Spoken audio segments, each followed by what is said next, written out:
नमस्कार आदाब मेरे दोस्तों, एक बार फिर हमारा क्रिकबाज चैनल एक ऐसी क्रिकेट स्टोरी लेकर आया है जो पूरे विश्व क्रिकेट में भारतीय क्रिकेट टीम हाल ही में अपनी बादशाहत को पूर्ण रूप से स्थापित करता हुआ, वो भी विदेशी धरती पर अपने भारत माता के तिरंगे को खलीफा के बुर्ज जैसे ताज तक फहरा दिया है। ये मैदान जहां पिछले कुछ समय से राज करते हुए भारतीय क्रिकेट टीम चारों तरफ तिरंगा फहरा रही थी और हर भारतीय तिरंगे के नीचे भारतीय क्रिकेट की दहशत फैली हुई है। भारत के जाबाज शेरों ने हाल ही में इस मैदान पर उतरने वाली हर टीम को एक एक करके पीट कर रौंदा है, खासकर उन टीमों को जो विश्व क्रिकेट की बाहुबली टीम कही जाती है, जिस मैदान को लेकर मीडिया सहित पूरा विश्व यही कह रहा था कि भारतीय क्रिकेट जगत पूरे एशिया के चैंपियन होने के साथ साथ विश्व चैंपियन भी हैं और उसको हराना पहाड़ पर सिर पटकना जैसे है। इस मैदान पर अब भारतीय क्रिकेट टीम का खौफ इतना था कि पराजय के बाद पड़ोसी मुल्क और पूरा भारत दुश्मन बन चुका था। पाकिस्तान अपना आपा खो बैठा था। पाकिस्तान के मीडिया और बेरोजगार, यहां तक कि पाकिस्तानी क्रिकेट बोर्ड ये सोचने लगे थे कि भारत की माटी में ऐसे पंडित भी हैं जो हर हार को जीत में बदल सकते हैं। पाकिस्तान के लोग कहने लगे कि मैदान में उतरे 11 खिलाड़ियों के पीछे 22 पंडित लगे हुए हैं और वही पंडित भारतीय क्रिकेट टीम के नायक हैं इस मैदान पर। और बेरोजगार पाकिस्तान के साथ वहां भी पूरी सोशल मीडिया ये कहने लगी कि तभी तो टीम इंडिया पाकिस्तान में खेलने नहीं आती है, क्योंकि उन्हें मालूम है कि भारतीय पंडित पाकिस्तान में नहीं आ सकते।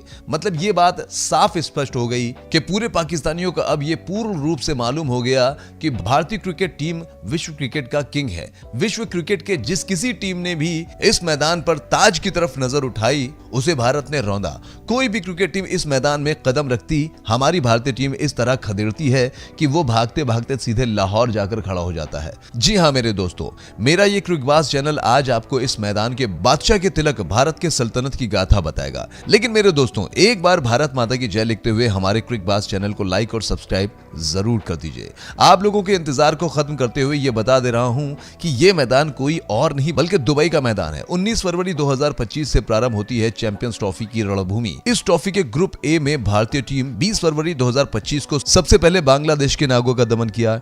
ठीक 2 दिन बाद यानी 23 फरवरी 2025 को भारत ने नंगा नाच नचाते हुए पाकिस्तान को इस चैंपियंस ट्रॉफी से बाहर भगाया। वहीं इंडिया से हारने के बाद पाकिस्तान ने यह दावा किया कि इंडिया अपने 22 पंडित लेकर ग्राउंड के अंदर उतरा था और इंडिया के पंडितों ने काला जादू किया था। भारत से पराजित होने के बाद पाकिस्तान न्यूजीलैंड को अपना अग्रिम पाप घोषित कर रहे थे, लेकिन भारत ने न्यूजीलैंड को पराजित कर अपना विजय रथ रूपी घोड़ा सेमीफाइनल के लिए छोड़ दिया। लेकिन सेमीफाइनल में भारत के विजय रथ रूपी घोड़े को रोकने के लिए सामने खड़े 2 विश्व चैंपियन कंगारू क्रिकेट के इतिहास बता रहे थे कि इस धरती पर किसी भी नॉकआउट मुकाबले में उनको पराजित करना अंधेरे में प्रकाश खोजने जैसा है। ऑस्ट्रेलिया की टीम इस धरती पर 11 जाबाजों का एक ऐसा ग्रुप था जिस ग्रुप का प्रत्येक खिलाड़ी अपने अकेले बलबूते पर अपनी टीम को विजय के मंच पर बैठा सकता था। मेरे दोस्तों, ऑस्ट्रेलिया के इन्हीं 11 योद्धाओं में से एक ऐसा दानव पाया जाता है जो अपने बल्लेबाजी से कुछ ही समय में किसी भी टीम के खतरनाक बॉलिंग लाइनअप को बिगाड़ कर रख देता है और उनके पूरे टीम के सपनों को तोड़कर ध्वस्त कर देता है। आज के समय में पूरे क्रिकेट की धरती पर यह चर्चा होती है कि 50 ओवर के इस खेल में अगर वो दानव सिर्फ 40-45 गेंदें खेल लें तो स्कोर बोर्ड पर भूचाल आ जाता है और इतना रंग टांग देते हैं कि देखते ही देखते पूरा विपक्ष तहस नहस हो जाता है। मेरे दोस्तों, अपने हाथ में बल्ला लेकर गेंदबाजों के हौसले को खंडहर में बदल देने वाले इस दानव को विश्व क्रिकेट में ट्रेविस हेड के नाम से जाना जाता है।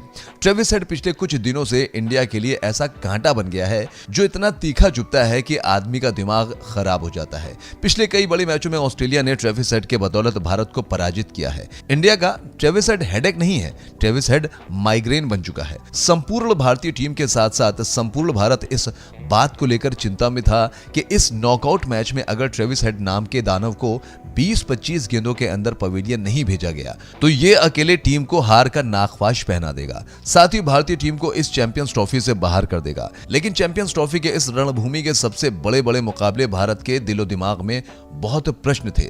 भारत की अतीत स्मृतियों में बहुत जख्म थे। 19 नवंबर सन 2023 की वो दर्दनाक काली रात, आईसीसी वर्ल्ड कप का वो फाइनल मैच और भारत की वो पराजय। वर्ल्ड कप के अपने सारे मैच जीतने वाला भारत उस दिन मैच हार कर खून के आंसू रोया था। इस फाइनल मैच में भी ये ट्रेविस हेड रोड़ा बनकर खड़ा हो गया था। विश्व क्रिकेट में मिली इस हार के बाद हमेशा हमारे दिलो दिमाग में धमाके की तरह गूंज रहे थे और भारतीय क्रिकेट फैंस के आंसू आंसू अभी रुके भी नहीं थे कि कंगारू ने विश्व ट्रॉफी के साथ पूरे भारत को शर्मसार किया था। कंगारुओं द्वारा विश्व की ट्रॉफी पर पैर रखकर किया गया अपमान हमारे जख्मों पर नमक छिड़क गया। 6 बार की विश्व चैंपियन ऑस्ट्रेलिया के एक खिलाड़ी ने एक बार फिर क्रिकेट प्रेमियों को शर्मसार किया। ऑस्ट्रेलिया के बल्लेबाज मिचेल मार्श ने अपने इंस्टाग्राम पर एक तस्वीर पोस्ट की जिसमें वो वर्ल्ड कप ट्रॉफी के ऊपर पैर रखकर बैठा हुआ था। कहने का मतलब है विश्व कप जीतने के बाद ऑस्ट्रेलिया नीचता पर उतारू हुआ और मिचेल मार्श ने पूरे क्रिकेट को शर्मसार किया। यहां तक कि सोशल मीडिया पर अब मांग उठ रही थी कि आईसीसी मिचेल मार्श का इंतकाम करे। आपको याद होगा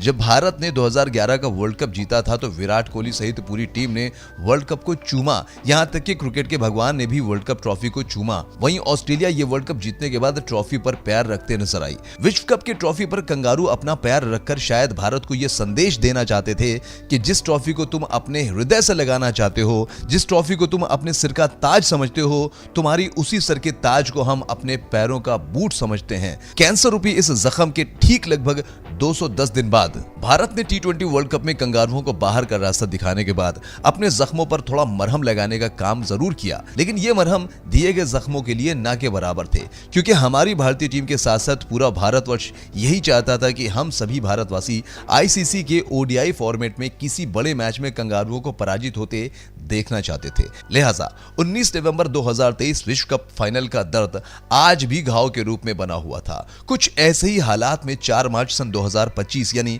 2023 के विश्व कप के फाइनल मैच में मिली उस हार से ठीक 1 साल 5 महीने 13 दिन बाद आखिरकार आईसीसी चैंपियंस ट्रॉफी ओडीआई का सेमीफाइनल मुकाबला भारत और ऑस्ट्रेलिया के बीच दुबई के इस मैदान पर प्रारंभ होता है। न्यूजीलैंड से पराजित होने के बाद पाकिस्तानी और बांग्लादेशी अब कंगारुओं को अपना अगला पाप घोषित करने लगे थे। पूरे पाकिस्तान के साथ साथ पूरा बांग्लादेशी अपने अपने घरों के टीवी के सामने बैठकर ऑस्ट्रेलिया की जीत की दुआ मांग रहे थे। तमाम बेरोजगार पाकिस्तानी और बांग्लादेशी भारत की पराजय की अभिलाषा लेकर दुबई के मैदान पर इकट्ठा होते हैं। वहीं दूसरी तरफ संपूर्ण भारत अपने अपने घरों में, ऑफिस में टीवी से चिपककर भारत की जीत की दुआएं मांग रहे थे। जो भी जहां था वहीं से अपने भारत के इन्हीं 11 बेटों के द्वारा ऑस्ट्रेलिया की आहुति की दुआएं मांग रहा था। इस मैच की अहमियत, पराकाष्ठा का आलम कुछ ऐसा था कि सिर्फ जियो हॉटस्टार पर 68 करोड़ दर्शक इस मैच को देखने के लिए एकत्र हो चुके थे। मेरे दोस्तों, ये आंकड़े बता रहे थे कि भारत के साथ साथ पूरा विश्व इस मैच को लेकर बहुत उत्सुक था। भारतीय कप्तान रोहित शर्मा ये प्रतिज्ञा लेकर कि आज कंगारुओं का इस मैदान पर उनके घमंड के पराकाष्ठा को ध्वस्त करने के इरादे से उतरता है और ये भी तय करते हैं कि टॉस हम जीतेंगे नहीं और मैच हम हारेंगे नहीं। भारतीय कप्तान के इस प्रतिज्ञा के बीच टॉस मैदान पर उछाला जाता है और सिक्के का रुख भारत के खिलाफ होता है। ऑस्ट्रेलिया के कप्तान टॉस जीतकर पहले बल्लेबाजी करने का फैसला करते हैं। ऑस्ट्रेलिया की तरफ से पारी का आगाज ट्रेविस हेड और कूपर करने आते हैं। पारी के तीसरे ओवर में शमी ने कूपर का विकेट लेकर पहली सफलता दिलाई। भारतीय कप्तान ने चौथा ओवर करने के लिए हार्दिक पांड्या को बुलाया, लेकिन अब खूंखार ट्रेविस हेड के अंदर का दानव अब जाग चुका था। हालात ये हुआ कि हेड ने हार्दिक के इस ओवर में एक चौका और एक छक्का लगाकर कुल 13 रन कूट डाले। पारी का 5वां ओवर लेकर आए मोहम्मद शमी की लगातार 3 गेंदों पर 3 चौके लगाकर भारतीय खेमे में खलबली मचा दी। स्टेडियम में मौजूद भारतीय फैंस अपने सर पर हाथ रखकर इस दानव का संहार देख रहे थे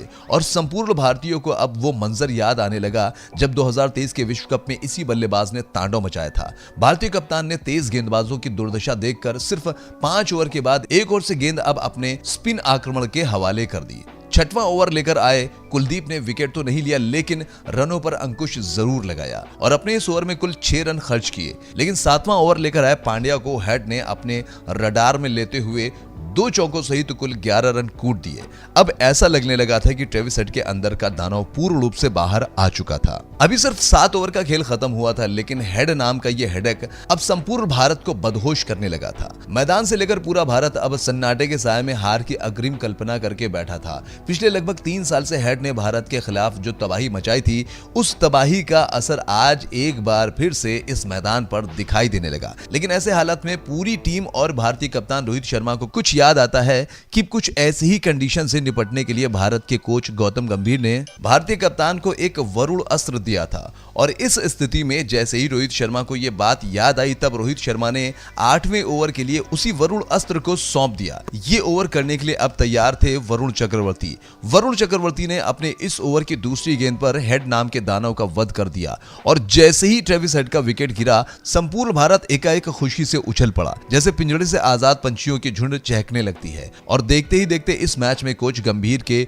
वरुण अस्त्र हीरो बन गए। दोस्तों, आपको एक बात याद दिला दूं कि 24 अक्टूबर 2021 का दिन था। यही दुबई का मैदान था जब T20 वर्ल्ड कप 2021 में भारत और पाकिस्तान के मैच में वरुण ने 4 ओवर की गेंदबाजी की और कोई विकेट नहीं प्राप्त किए थे और पाकिस्तान ने भारत को 10 विकेट से पराजित कर दिया था। तब इसी मैदान से लेकर भारत तक वरुण चक्रवर्ती को वतन का खलनायक बना दिया। सोशल मीडिया पर ट्रोलिंग, आलोचनाएं और गालियां खाने के बाद यह रहस्यमयी गेंदबाज रहस्य बनकर रह गया था। तभी से वरुण चक्रवर्ती क्रिकेट के फलक से गुमनाम हो गया था। लेकिन मेरे दोस्तों, पसीना हो या फिर पानी, मिट्टी में गिरकर कभी जाया नहीं जाती। हमारे कोच गौतम गंभीर ने इसी चैंपियंस ट्रॉफी में भारत के तीसरे मैच में न्यूजीलैंड के खिलाफ वरुण चक्रवर्ती की वापसी करवाई और वरुण चक्रवर्ती ने 10 ओवर में सिर्फ 42 रन खर्च करके 5 विकेट लेकर जबरदस्त वापसी की। इस मैच में अपने परफॉर्मेंस से पूरे विश्व को अपने सजदे में सर झुकाने के लिए मजबूर कर दिया।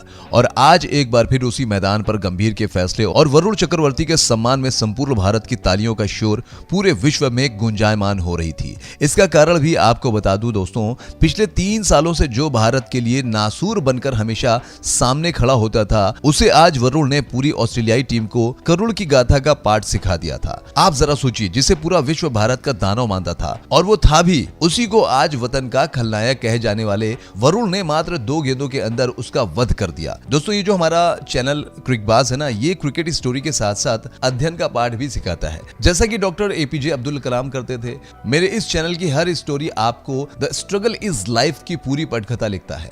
आप लोग भी देखते होंगे कि पाठशाला की पढ़ाई सब क्वालिफाई कर लेते हैं, मगर उसका कंपटीशन क्वालिफाई नहीं कर पाते। इसका कारण भी जानना जरूरी है। मेरे दोस्तों, हमारा क्रिकबाज चैनल इसका जीता जागता उदाहरण है। आपके सामने पेश करता है अभी हाल ही में IPL 2026 के आइकन में यूपी के शतकवीर के लाल ने संघर्ष का पाठ पढ़ाया। वो दिल्ली कैपिटल्स का नेट बॉलर बना। फिलहाल आप कमेंट करना, मैं और मेरा ये चैनल पूरी स्टोरी उसके बारे में अगली स्टोरी में आपको जरूर बताएंगे। तो चलिए मेरे दोस्तों, आता हूं अपनी स्टोरी पर। वरुण चक्रवर्ती ने ट्रेविस हेड को इस ODI फॉर्मेट में मात्र 2 गेंदों के अंदर 2 सेकंड में हेड का मात्र 39 रनों के स्कोर पर ढेर कर दिया। कहने का मतलब यह है कि ऑस्ट्रेलिया के हेडमास्टर को आज भारत के एक विद्यार्थी ने ऐसा फॉर्मूला पेश किया कि डाल्टन रदरफोर्ड की तरह हेड को फेल करके पूरे विश्व में भारत की पटकथा में अमिट लकीर खींच दी। इसके बाद तो पूरी भारतीय टीम मानो कंगारुओं पर ब्रह्मास्त्र भी चलाना शुरू कर दिया। गेंदबाजी करने आए जडेजा ने लाबुशेन और जोश इंग्लिश को अपना शिकार बनाया। 46वें ओवर में आए ऑस्ट्रेलिया के महातूफान मैक्सवेल को अक्षर पटेल ने इस मैदान पर अनपढ़ की तरह उन्हें वापस पवेलियन भेज दिया। लेकिन ऑस्ट्रेलिया के कप्तान स्टीवन स्मिथ ने 73 रनों और एलेक्स कैरी ने 67 रनों की पारी खेलकर भारत का सरदर्द अभी भी कायम रखा था। लेकिन भारतीय गेंदबाज हार नहीं माने और 3 गेंद शेष रहते ही संपूर्ण कंगारुओं को यानी उनकी फौज को 264 रनों के टोटल स्कोर पर रोक दिया। लेकिन इस मैदान पर 265 रनों का लक्ष्य बहुत मायने रखता था, क्योंकि यहाँ के पिच का धीमा मिजाज और नॉकआउट का प्रेशर और बड़ा टारगेट बना दिया था। इतना ही नहीं, सबके बाद कंगारुओं का बॉलिंग आक्रमण ये टारगेट पहाड़ बना देता है। लेकिन इसी जद्दोजहद के बीच 265 रनों का पीछा करने के लिए भारत की तरफ से पारी का आगाज करने के लिए हिटमैन रोहित शर्मा और राजकुमार शुभमन गिल मैदान पर आते हैं। लेकिन 8 ओवर की समाप्ति तक ये दोनों जाबाज शेर वापस पवेलियन लौट जाते हैं। इन दोनों प्रारंभिक बल्लेबाजों को खो देने के बाद भारत के ऊपर संकट के बादल पूर्ण रूप से अपनी छटा बिखेर रहे थे। शुभमन गिल मैदान पर आते हैं, लेकिन 8 ओवर की समाप्ति तक ये दोनों जाबाज शेर वापस पवेलियन लौट जाते हैं। इन दोनों प्रारंभिक बल्लेबाजों को खो देने के बाद भारत के ऊपर संकट के बादल पूर्ण रूप से अपनी छटा बिखेर रहे थे। लेकिन संकट के इस घड़ी में कंगारुओं के खिलाफ गुरु का आदर करने वाला और अनुशासन का पाठ सिखाने वाला विद्यार्थी, आदर्श